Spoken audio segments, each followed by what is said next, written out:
আমেনার দুঃখের চিঠি।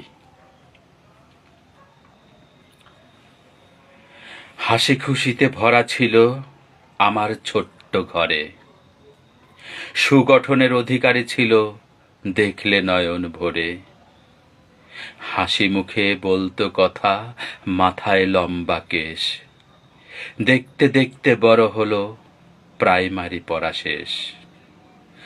বর এলো পালকি নিয়ে, মাথায় টুপি দিয়ে, কত কান্না করে কন্যা পালকির মধ্যে গিয়ে। মা বাবা আপন ছিল, তারাই করলো পর, এখন আমার করতে হবে গিয়ে পরের ঘর।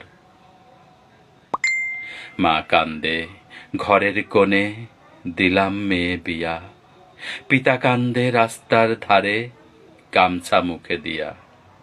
ভাই কান্দে বুক ফুলিয়ে, চোখে ঝরে পানি, গড়াগড়ি দিয়ে কান্দে দাদি আর নানি।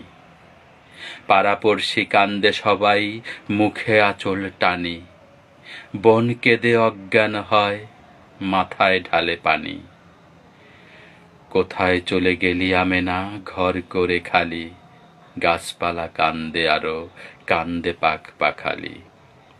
আমেনা এখন বসত করে গিয়া স্বামীর ঘর, আপন করে নেয় আমেনা যারা ছিল পর।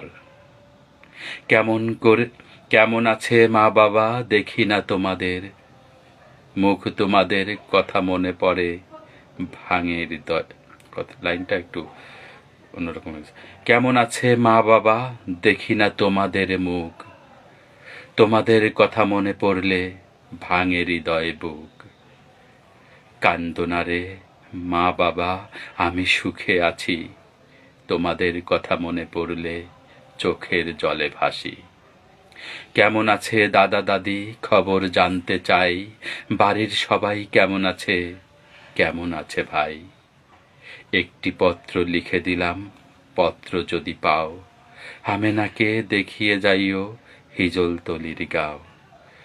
দুঃখের চিঠি লিখে দিলাম, চোখে জল আসে, নায়রে নিতে এসো বাবা, নৌকা যখন ভাসে। অসাধারণ। আসলে বাস্তবতা এটাই বাস্তবতা। মেয়ে সন্তান যত আদরের হোক না কেন, তাকে এক সময় বিয়ে দিতে হবে, পরের ঘরে তাকে পাঠাতে হবে, অন্যের সংসার তাকে করতে হবে, অন্যদের আপন করে নিতে হবে, এটাই বাস্তবতা। সুন্দর একটি কবিতা লিখেছেন রাশেদুল ইসলাম। রাজু যুক্ত হয়ে গেছে, লিখেছে